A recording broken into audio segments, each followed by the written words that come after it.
Maharashtra today 24 news सत्य परिस्थितीचा सविस्तर आढावा। परभणी जिल्ह्यातील मानवत तालुक्यातील नारायणनगरमधील बनगर कुटुंबावर कोयते लोखंडी रॉड व खोऱ्याच्या दांड्याने प्राणघातक हल्ला। निष्क्रिय पोलीस प्रशासन व परभणी सामान्य रुग्णालयाचा गलथान कारभार। परभणी जिल्ह्यातील मानवत तालुक्यामध्ये नारायणनगरमधील दत्ता बनगर व त्यांच्या कुटुंबियांवर बाजीराव हळनोर, बालाजी हळनोर, माऊली हळनोर, बालाजी बेलनोर व इतर अंदाजे 25 ते 30 जणांनी कोयते लोखंडी रॉड व खोऱ्याच्या दांड्याने प्राणघातक हमला केला। त्यानंतर MLC वरून मानवत पोलीस ठाणे येथे संबंधित आरोपींविरुद्ध कलम भारतीय न्याय संहिता 351(2), 352 अन्वये जिल्हा सामान्य रुग्णालय प्रशासन व पोलीस प्रशासनाने संगनमताने आरोपींना भय देण्याच्या उद्देशाने गुन्हा नोंद केला। याबाबत आरोग्य अधिकारी डॉक्टर चव्हाण मॅडम यांनी चुकीचा मेडिकल रिपोर्ट दिल्याचा आरोप फिर्यादी दत्ता बनगर यांनी केलेला असून त्यांचे सगळे कुटुंब जिल्हाधिकारी कार्यालय परभणी येथे आमरण उपोषणास बसली आहेत। यापूर्वी दिनांक 14/8/2024 रोजी माननीय पोलीस अधीक्षक परभणी यांना तक्रार दिली होती, परंतु मानवत पोलिसांनी प्रतिबंधात्मक कारवाई केली नाही असा आरोप दत्ता बनगर यांनी केला आहे। आमरण उपोषणाचा आज 5वा दिवस असून जोपर्यंत कलम भारतीय न्याय संहिता कलम 109 अन्वये गुन्हा नोंद करावा व डॉक्टर चव्हाण मॅडम यांना निलंबित करावे अशी मागणी उपोषणार्थी यांनी केली असून पोलीस संरक्षण द्यावे तोपर्यंत आमरण उपोषण सोडणार नाही असे जिल्हा प्रशासनास कळवले आहे। उपोषणस्थळी माजी आमदार माननीय बाबाजानी दुर्राणी व मोढा पोलीस ठाण्याचे पोलीस निरीक्षक श्री शरद मरे यांनी भेट देऊन समस्या जाणून घेतली। महाराष्ट्र टुडे मराठीसाठी विशाल गायकवाड, परभणी।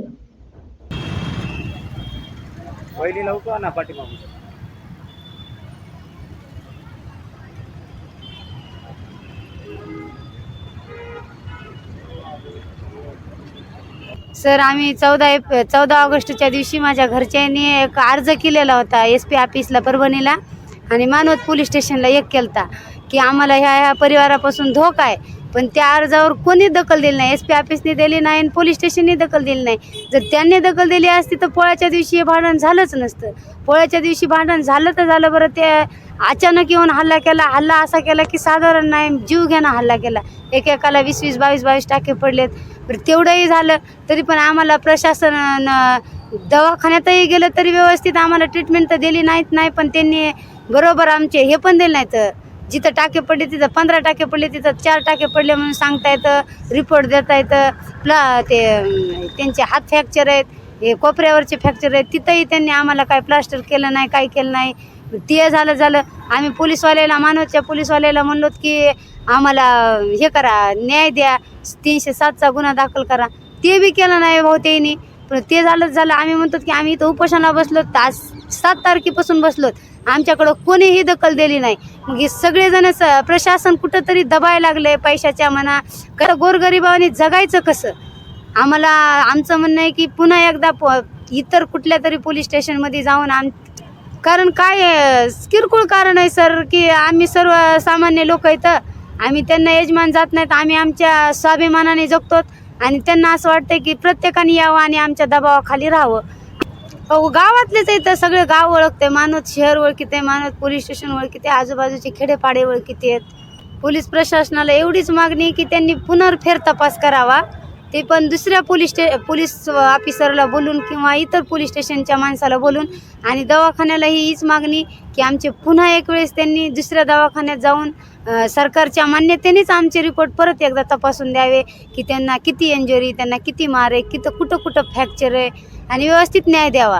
आज लक्ष्मीचा सण आलाय सर, गणपती नाही, पोळा नाही खाऊ दिला, गणपती नाही घरी आमच्या, आणि आज लक्ष्मीचा लेकरं बाळ सोन्यासारखे घरी इथं आम्ही इथं बसलो बिना अन्न पाण्याचे। मग आम्हाला न्याय देणार बी कोणी नाही आणि आम्हाला समजा सहमत करणार बी कोणीच नाही। म्हणजे आम्ही सर्वसामान्य लोक मरून बी पडलं तर हे काय लाशी उचला येणार आहेत का? फक्त मतदान करायच्या टायमालाच आमच्यापाशी कसे येतात मत की आम्ही सर्वच्यावर अन्याय व्हायला तेव्हा कोणीच नाही यायचं।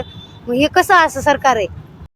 दत्ता बनगर, राहणार नारायणनगर, मानवत येथील रहिवासी असून 2/9/2024 रोजी बैलपोळा सणाच्या दिवशी माझ्यावर व माझ्या भावावर व चुलत्यावर कोयत्या खोऱ्याच्या दांड्याने रॉडने बाजीराव हळणोर, बालाजी बेळनोर, माऊली हळणोर आणि ज्ञानेश्वर बेळनोर व इतर अंदाजे 20 ते 25 लोकांनी प्राणघात जीव घेण्याच्या उद्देशाने हमला केला.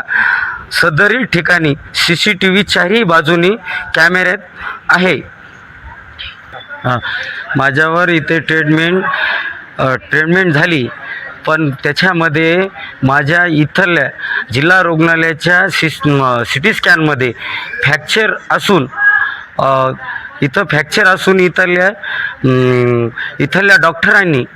इथल्या डॉक्टरांनी मानवत पोलीस स्टेशनला सिंपल लेटर म्हणून लेटर दिलं. तर माझ्यावर आत्ता मी इथं उपचार करत आहे जिल्हा रुग्णालयामध्ये. माझ्यावर हार्ट इंजुरी आणि असे हार्ट इंजुरी झालेले माझे राईट आणि लेफ्ट साईडचे दोन्ही बाजूने खांदे हात उचलत नाहीत माझे. आणि माझी सिंपल इंजुरी कशी काय?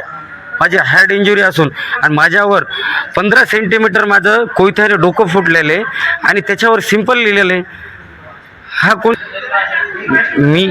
मी ह्यापूर्वी पोलीस कार्यालय परभणी येथील 14/8/2024 रोजी लेखी अर्ज सादर केला पोलीस कार्यालयाला परभणी की माझ्या जीवास ह्या गावगुंड्यापासून, ह्या हळणोर कुटुंबापासून हे गावगुंडे आहेत, माझ्या जीवाला धोका आहे. पण त्यांनी त्याची कोणतीही दखल घेतली नाही. आणि ती दखल घेतली असती तर 2 सप्टेंबर रोजी माझ्यावर व माझ्या भावावर व माझ्या चुलत्यावर प्राणघातक जीव उद्देशाने मारण्याची वेळ आली नसती. ही जी वेळ आली ही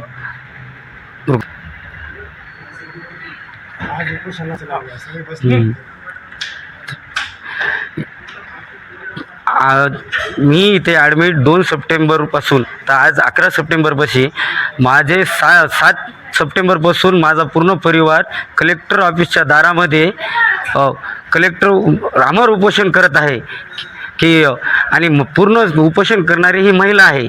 त्याच्यामध्ये उल्लेख करायचा सध्या सण चालू आहे, गणपती आहे, लक्ष्मी आहे आणि घरच्या घरी कोणीही कलेक्टर ऑफिसला माझ्या महिला उपोषणला आहे. त्याच्यामध्ये माझी चुलती विमल धोंडीराम बनगर, सुनीता संतोष बनगर, उषा सुरेश बनगर, माझी अजून दुसरी चुलती आहे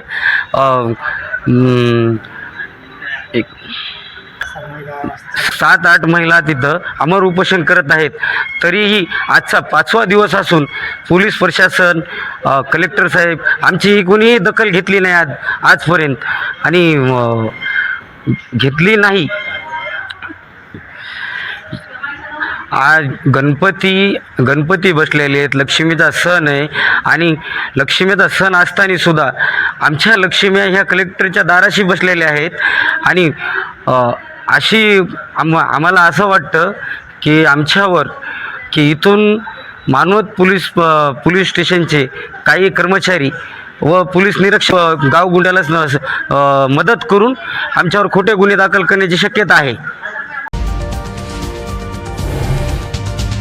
आजच महाराष्ट्र टुडे 24 न्यूजला सबस्क्राईब करा आणि सत्य परिस्थितीचा सविस्तर आढावा पहा.